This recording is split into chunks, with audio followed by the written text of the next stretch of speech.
एक परिवार में पिता की बेटी विवाह के योग्य हुई।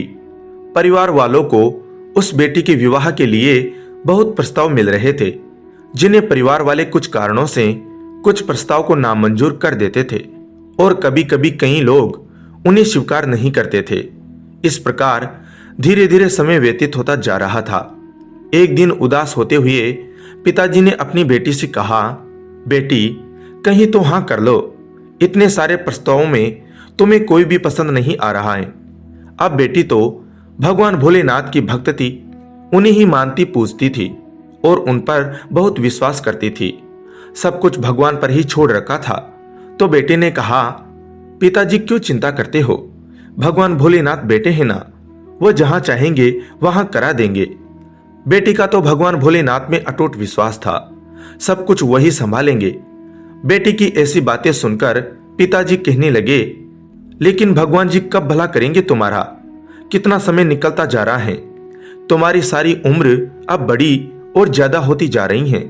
अब तो अपने परमात्मा से कहो कि वह तुम्हारा विवाह जल्दी करा दे। तब वह हंसकर कहने लगी, अरे सब उनके हाथ में है, जिस दिन कराना चाहेंगे उस दिन करा देंगे। पिताजी आप चिंता मत किया करो। रात्रि में अपनी बेटी की यह बात सुनकर वह सोने चला गया। दूसरे दिन जब वे अपनी दुकान पर गए तब एक बिचौलिया जो विवाह के संबंध कराता था वह उनके पास आकर कहने लगा, अरे श्रीमान जी उदास क्यों होते हो, मैं तुम्हारी बेटी के लिए एक अच्छा प्रस्ताव लेकर आया हूं। तुम्हारे पड़ोस में ही एक अच्छा संपन्न परिवार रहता है, बढ़िया परिवार है, अच्छे लोग हैं, उनका लड़का भी बड़ा सुंदर और सुशील है, उसके साथ तुम अपनी बेटी का विवाह करा सकते हो। उसकी बातें सुनकर लड़के के पिताजी प्रसन्न हो गए। श्रीमान जी ने उस लड़के की जन्म कुंडली अपने हाथ में ली और रात्रि के समय घर आ गए। घर आकर अपनी धर्म पत्नी से कहा, आज मुझे अपनी बेटी के लिए अच्छा प्रस्ताव आया है और मुझे तो वह स्वीकार है, एक बार तुम भी देख लो। धर्म पत्नी ने लड़के वालों का नाम सुना तो उसने बिना कुछ सोचे ही हाँ कर दी। प्रातःकाल हुआ, पिताजी ने अपनी बेटी से कहा, तुम्हारे लिए एक बड़ा योग्य रिश्ता आया है, हमारा तो विचार है शादी का और हमने तो हाँ भी कर दी है, अब तुम्हें भी हाँ करनी है। बेटी कहने लगी, सब भोलेनाथ के ऊपर है, जैसा उन्हें मेरे लिए अच्छा लगेगा वह वैसा ही करेंगे। अब पिताजी सोचने लगे कि बेटी ने तो हाँ कर दी है। बेटी ने पुनः कहा, सब भोलेनाथ जी के हाथ में है, जैसा उन्हें मेरे लिए अच्छा लगेगा वह वैसा ही करेंगे। अपनी बेटी की यह बात सुनकर श्रीमान जी दुकान आ गए। दुकान पर आकर उन्होंने उस व्यक्ति को फोन किया जिन्होंने कल उन्हें यह प्रस्ताव दिया था और उनसे कहने लगे, हमारे घर वाले सभी सहमत हैं, आप तो इस रिश्ते के लिए हाँ कह दीजिए, हम कल जाकर उनसे मिलकर आएंगे। अब जो मध्य का व्यक्ति था वह भी प्रसन्न होकर कहने लगा, सामने वालों ने भी प्रस्ताव स्वीकार कर लिया है, आप कल शाम के समय अपनी बेटी को मिलाकर आइएगा। इस प्रकार एक दूसरे से मिलने के लिए कल का समय निश्चित हो गया। अब श्रीमान जी रात्रि को अपने घर आए। घर आकर अपनी बेटी से कहा, कल शाम के समय हमें लड़के को देखने चलना है। अब बेटी का मन थोड़ा उदास था। पिताजी ने पूछा, बेटी क्या हुआ?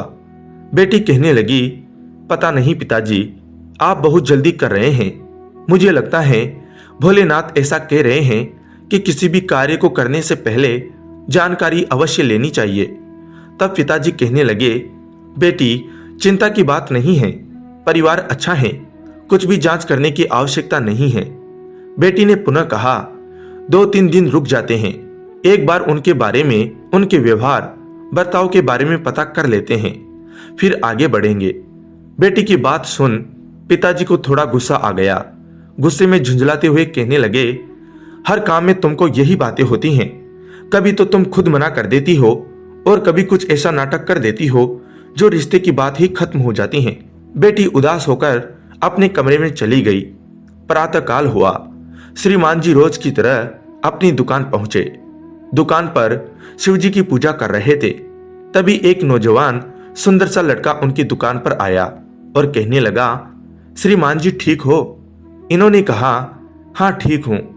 नौजवान बोलने लगा, श्रीमान जी आपकी बेटी की विवाह की तैयारियां चल रही हैं। मैंने सुना है आज आप पड़ोस के लड़के को देखने जा रहे हैं। ऐसा सुनकर वह मन में विचार करने लगा कि यह बात तो मैंने किसी से कही नहीं है, इसे कैसे पता चल गया।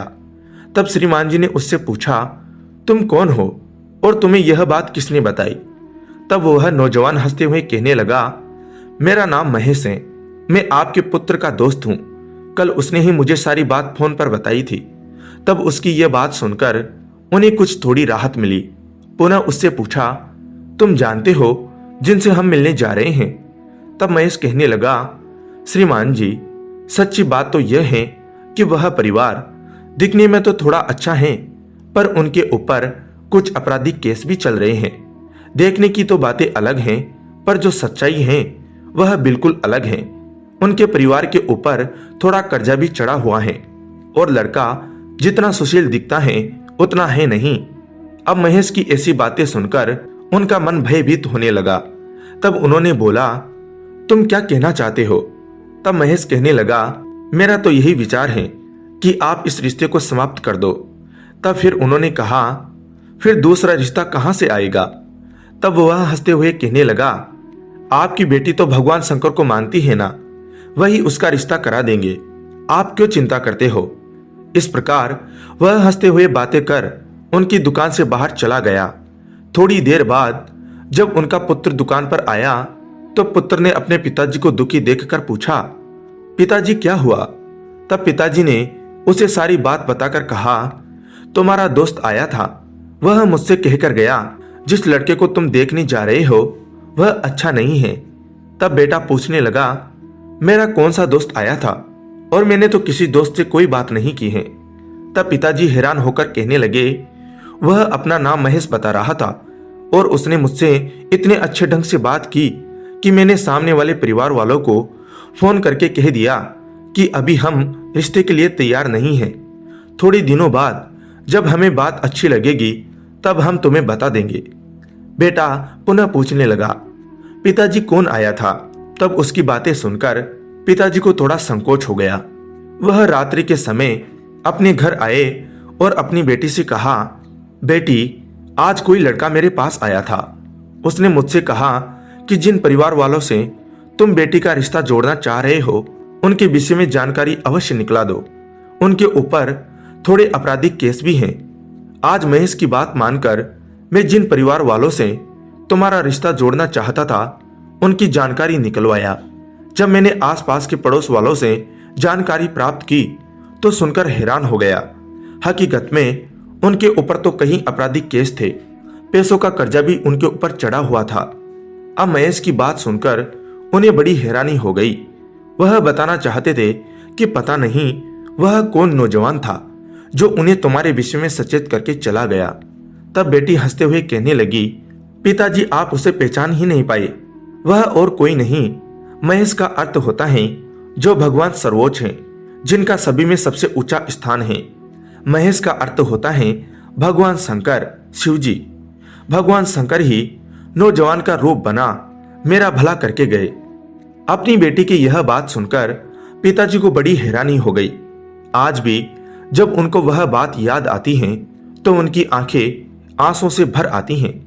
दोस्तों, किस प्रकार भगवान अपने भक्तों की लाज रखते हैं, किस प्रकार उस बेटी का परमात्मा ने स्वयं आकर कल्याण किया। अगर मन में भगवान के प्रति अटूट विश्वास और सच्ची भक्ति हो तो भगवान किसी न किसी रूप में आकर आने वाले संकट को दूर कर देते हैं। ये कहानी आपको कैसी लगी कमेंट करके जरूर बताएं। अगर अच्छी लगी हो तो लाइक, शेयर और चैनल को सब्सक्राइब जरूर करें। कहानी को अंत तक सुनने के लिए आपका धन्यवाद दोस्तों। जय भोलेनाथ की।